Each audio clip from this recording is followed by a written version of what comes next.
Assalamualaikum warahmatullahi wabarakatuh. Perkenalkan, nama saya Tria Mahapahistika, NPM 2240401043. Pada kesempatan kali ini saya akan mempresentasikan laporan hasil penelitian pengaruh tempat wisata Binalatung terhadap perekonomian warga sekitar.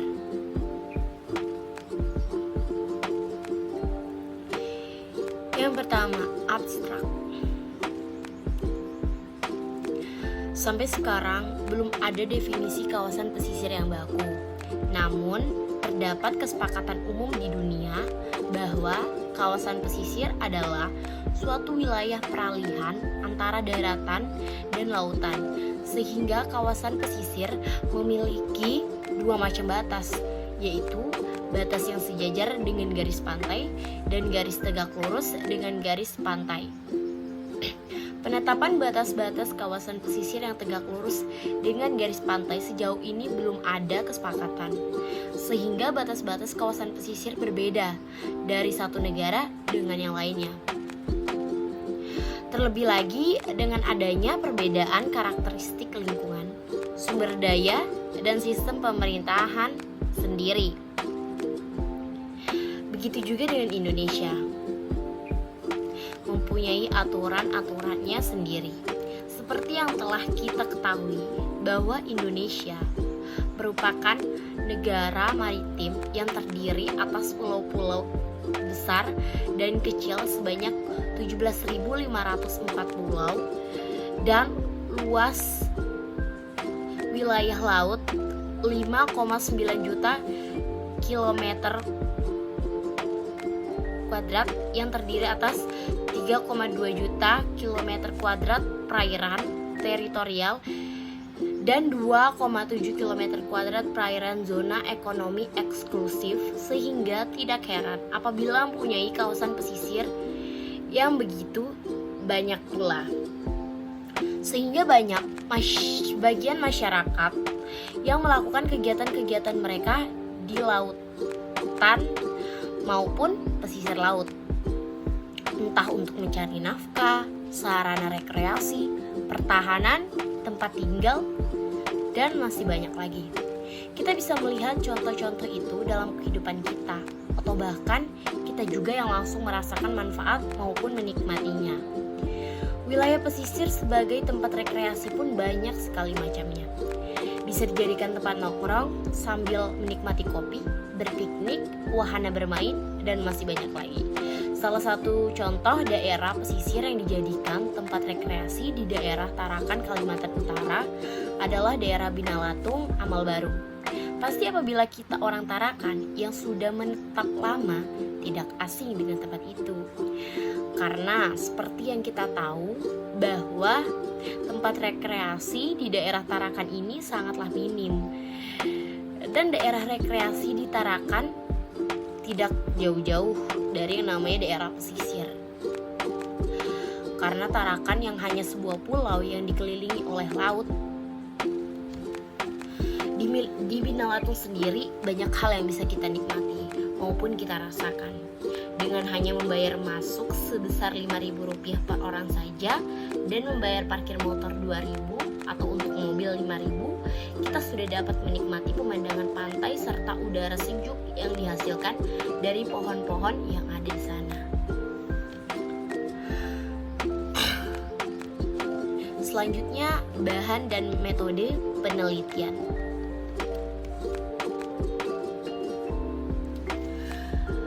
Waktu dan tempat penelitian saya.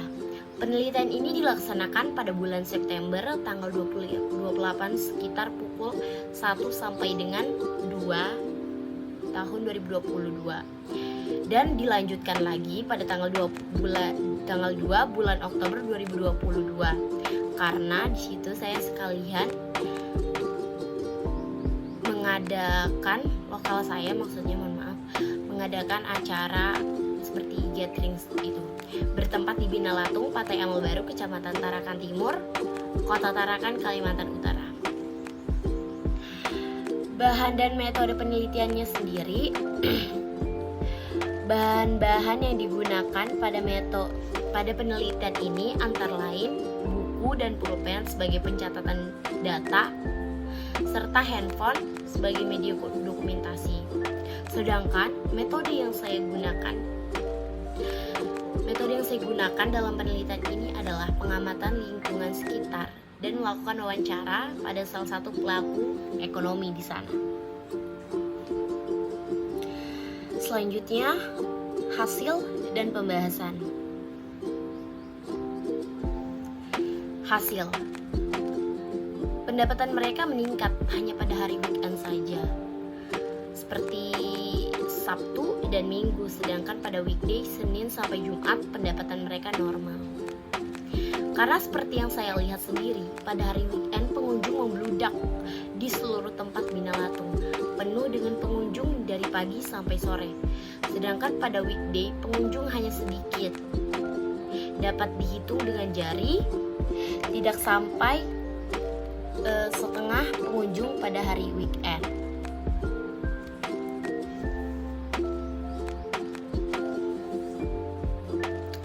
Namun pada malam hari Bina Latung akan ramai atau sedikit lebih banyak dibandingkan pagi hingga sore, dikarenakan di sana terdapat kafe-kafe modern yang menawarkan view lautan malam hari. Selain tempat-tempat makan, sebetulnya dahulu di Bina Latung terdapat wahana permainan seperti Flying Fox dan motor ATV. Namun sekarang tidak ada dikarenakan perawatan serta pengelolaannya yang sulit, sehingga hanya tersisa kolam renang saja. Berikut saya lampirkan foto kolam renang yang masih bertahan di sana. Namun kondisinya juga sedikit tidak baik ya, karena mungkin perawatan yang kurang maksimal serta jarang digunakan oleh pengunjung, sehingga mereka mengabaikan kolam renang tersebut. Bisa dilihat jelas di foto tersebut, di dinding-dinding kolam renangnya terdapat lumut-lumut yang entah sejak kapan tidak dibersihkan. Oke, kita lanjut saja ke pembahasan. Dari hasil di atas, kita bisa mengetahui faktor-faktor yang mempengaruhi tempat wisata tersebut adalah hari di mana saat weekend pengunjung lebih banyak dibandingkan saat weekday. Karena seperti yang kita ketahui, saat weekday masyarakat atau pengunjung mempunyai jadwal yang padat seperti bekerja atau hal lainnya. Sedangkan saat waktu weekend waktunya sangat senggang sehingga cocok untuk berekreasi atau refreshing. Tentu saja hal itu mempengaruhi pendapatan warga-warga atau pelaku ekonomi sekitar, sehingga tidak jarang pelaku ekonomi hanya berdagang atau berjualan di saat weekend saja dikarenakan faktor pengunjung tadi. Dan saat mereka weekday gitu, mereka bisa mendapatkan saat weekend atau weekday mereka bisa mendapatkan penghasilan bersih sekitar 100 sampai dengan 200 ribu. Mungkin 200 ribu didapat mereka pada saat weekend, sedangkan 100 ribu saat weekday saja. Namun berbeda kondisi saat malam hari, di mana di sana terdapat kafe. Seperti yang kita ketahui, mayoritas pengunjung kafe kebanyakan anak muda, sehingga mau hari apapun kafe tetap saja ramai karena kebanyakan anak muda belum mempunyai kesibukan yang terlalu banyak. Tetapi harga-harga yang ditawarkan pada kafe tersebut terbilang sedikit pricey untuk sebuah minuman saja.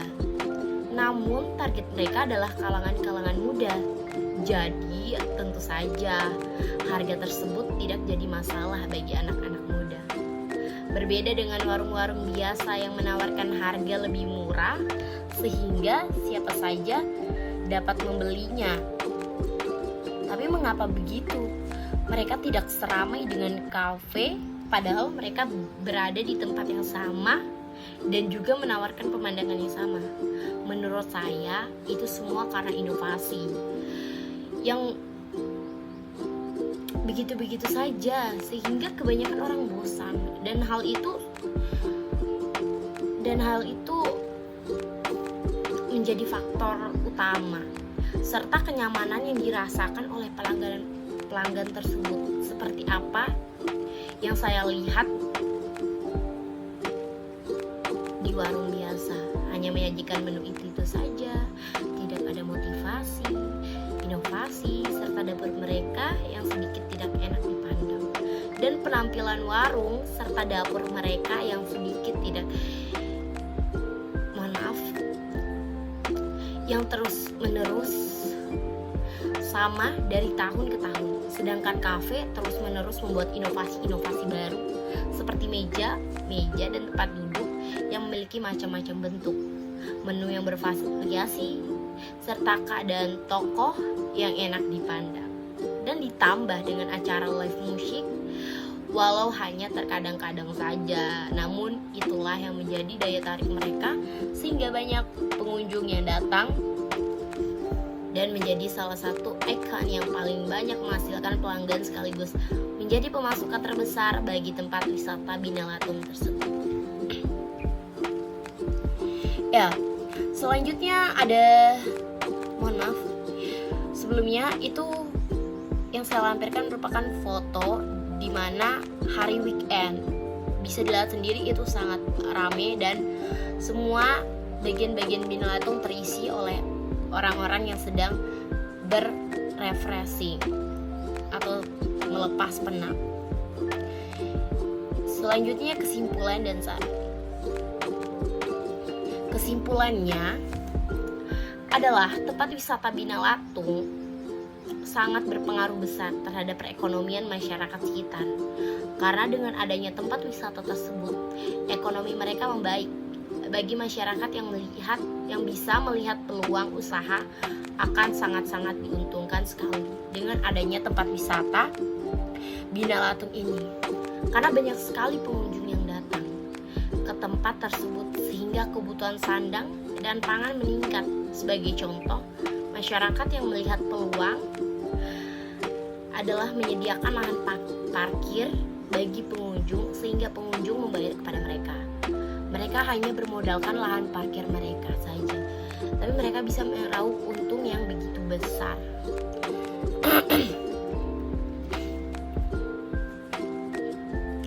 Selanjutnya saran saya, seperti yang sudah kita ketahui yang tadi di atas. Jadi saya bisa membuat saran saya apabila pihak Bina Latung terus berinovasi serta memperbaiki sarana dan prasarana mereka, saya yakin Bina Latung akan terus selalu ramai. Biarpun mau weekday akan tetap ramai sama seperti weekend, dan weekend mungkin bakalan tambah ramai. Namun hari-hari biasa juga ya.